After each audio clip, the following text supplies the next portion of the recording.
Assalamualaikum warahmatullahi wabarakatuh. Saya Yasmina Haifa Amani. Saya Umi Musdalifatul Jannah. Kami dari kelas 10B akan mempresentasikan hasil paper geografi yang berjudul Eksogen dari guru pengajar Ibu Dwi Suhartini. Baik, abstrak di sini dari paper tersebut ialah tenaga eksogen, yaitu tenaga yang berasal dari luar bumi. Sifat umum tenaga eksogen adalah merombak bentuk permukaan bumi hasil bentukan dari tenaga endogen. Bukit atau tebing yang terbentuk hasil tenaga endogen terkikis oleh angin sehingga dapat mengubah bentuk permukaan bumi. Laut juga termasuk tenaga eksogen. Secara umum, tenaga eksogen berasal dari 3 sumber, yaitu atmosfer, yaitu perubahan suhu dan angin. Kedua, air, yaitu berupa aliran air, siraman hujan, hempasan gelombang laut, glasier, dan sebagainya. Kemudian yang ketiga, makhluk hidup, yaitu berupa jasad teknik, tumbuh-tumbuhan, hewan, dan manusia. Tenaga eksogen merombak permukaan bumi akibat dari proses pelapukan, pengikisan erosi, pengendapan, dan penggerakan batuan atau tanah. Dalam prosesnya, ketiga fenomena tersebut biasanya dibantu oleh air, udara, maupun es, yaitu pelapukan, erosi atau pengikisan, dan sedimentasi. Kemudian latar belakang yang kita bahas di sini ialah kita ketahui bahwa manusia tinggal di lingkungan yang beragam. Sebagian dari mereka tinggal di pegunungan dan sebagian lainnya tinggal di pantai yang datar atau di wilayah perbukitan. Keragaman tersebut memengaruhi kehidupan manusia. Manusia yang tinggal di pegunungan memiliki corak kehidupan yang berbeda dengan mereka yang tinggal di pantai. Masing-masing menyesuaikan diri atau beradaptasi dengan lingkungan tempat tinggalnya. Proses geologi berperan dalam mengubah dan menciptakan bentuk permukaan bumi. Perubahan bentuk yang dihasilkan dari proses geologi biasanya tidak berlangsung dalam sekejap, namun membutuhkan waktu yang lama. Proses geologi dapat dipengaruhi oleh tenaga yang berasal dari dalam dan luar bumi. Tenaga yang berasal dari dalam bumi disebut tenaga endogen. Tenaga endogen merupakan penyebab permukaan bumi tidak rata dan adanya perbedaan kulit bumi antar lempeng. Contoh tenaga endogen adalah vulkanisme, epirogenesa, tektonisme, dan orogenesa. Vulkanisme misalnya gempa karena gunung meletus, tektonisme misalnya gempa karena pergerakan lempeng, dan lain-lain. Sementara tenaga yang berasal dari luar bumi dan sifatnya merusak struktur yang telah ada disebut tenaga eksogen. Nah, perombakan muka bumi akibat tenaga eksogen dapat disebabkan oleh proses pelapukan, pengikisan, pengendapan, dan pergerakan batuan atau tanah. Baik, berdasarkan latar belakang di atas, maka rumusan masalah yang akan dibahas di paper ini adalah sebagai berikut. Yang pertama, pengertian tenaga eksogen. Yang kedua, sumber dan jenis tenaga eksogen. Yang ketiga, dampak dari tenaga eksogen. Berdasarkan rumusan masalah di atas, maka tujuan yang dapat dipaparkan dalam penulisan ini adalah sebagai berikut. Yang pertama, mengetahui pengertian tenaga eksogen. Yang kedua, mengetahui sumber dan jenis tenaga eksogen. Dan yang terakhir, mengetahui dampak dari tenaga eksogen. Nah, pengertian baik kita akan berpindah ke bab 2, yakni pembahasan pengertian tenaga eksogen. Tenaga eksogen adalah energi yang berasal dari luar bumi, bersifat merombak dan mengubah bentuk muka bumi atau bentang lahan yang telah ada. Tenaga eksogen adalah pembentuk bumi yang berasal dari luar bumi yang cenderung bersifat merusak.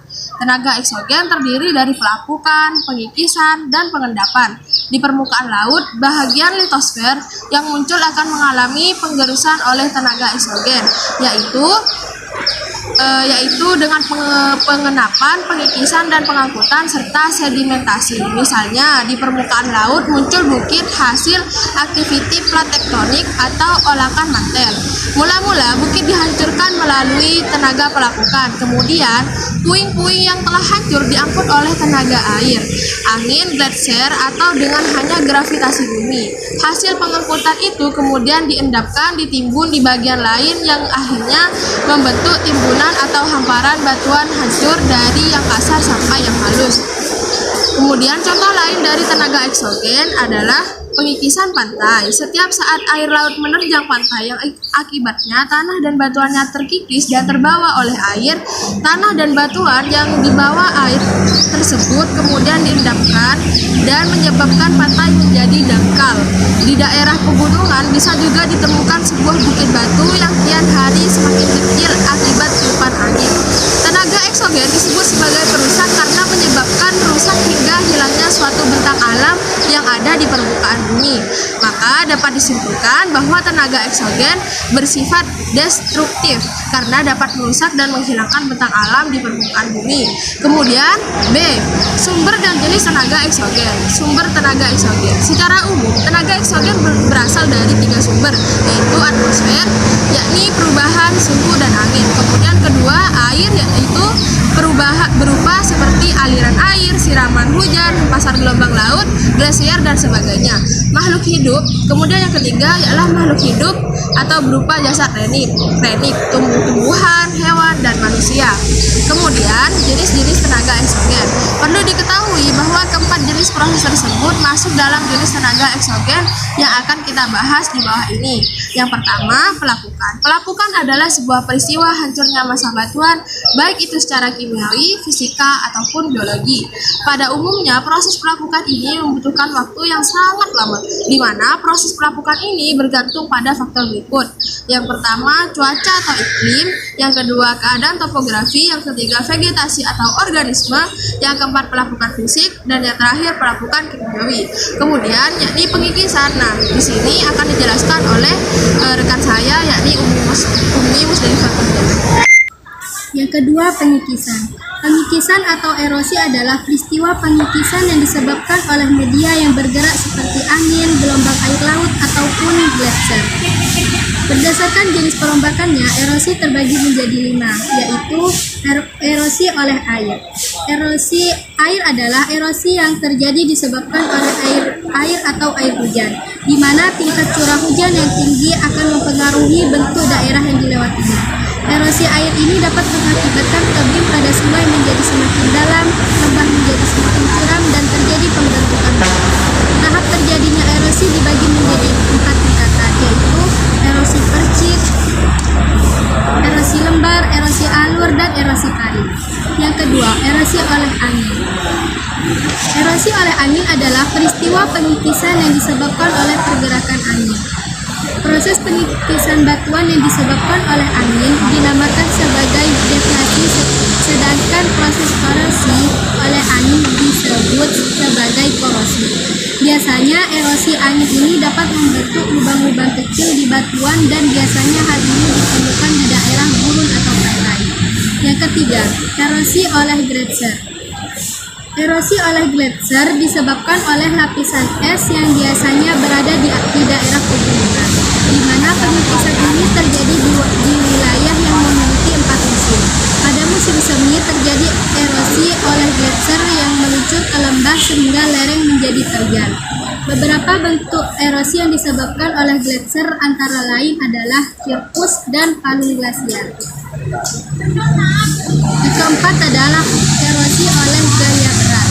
Erosi yang dimaksud di sini adalah batuan atau sedimen yang bergerak terhadap posisi kemiringannya yang merupakan proses erosi yang disebabkan oleh gaya berat, di mana proses erosi ini akan berlangsung sangat cepat sehingga dapat menimbulkan bencana longsor. Yang terakhir adalah erosi oleh organisme. Organisme yang dimaksud adalah organisme yang bergerak sebagai erosi, yaitu binatang atau manusia. Erosi yang disebabkan oleh organisme ini berupa galian binatang atau lubang galian yang disebabkan oleh manusia. Beberapa hasil endapan dari erosi organisme antara lain adalah karang koral dan sarang binatang seperti semut. Yang ketiga, pengendapan. Pengendapan atau sedimentasi adalah peristiwa mengendapnya material batuan yang dibawa oleh tenaga angin atau air. Berdasarkan penyebabnya, sedimentasi dibedakan menjadi sedimentasi akuatis, sedimentasi marina, dan sedimentasi aeolis, sedimentasi fluvial, sedimen marine, sedimen aluvial, sedimen limnis, dan sedimen lapistis. C. Dampak dari tenaga eksogen. Dampak dari tenaga eksogen dapat memberi dampak positif dan negatif bagi bumi. Berikut dampak atau pengaruh adanya tenaga geologi bagi bumi. Dampak positif. Yang pertama, aktivitas pelakukan bisa menghasilkan bentuk permukaan bumi yang unik, yang bisa menjadi objek wisata. Contohnya, Anyers Rock di Australia dan Grand Canyon di Amerika Serikat. B. Proses sedimentasi bisa menghasilkan daratan yang baru dan subur. C. Memunculkan habitat baru. D. Memperluas daratan di bumi. E. Memperdekat barang tambang ke permukaan bumi. F. Membantu penyebaran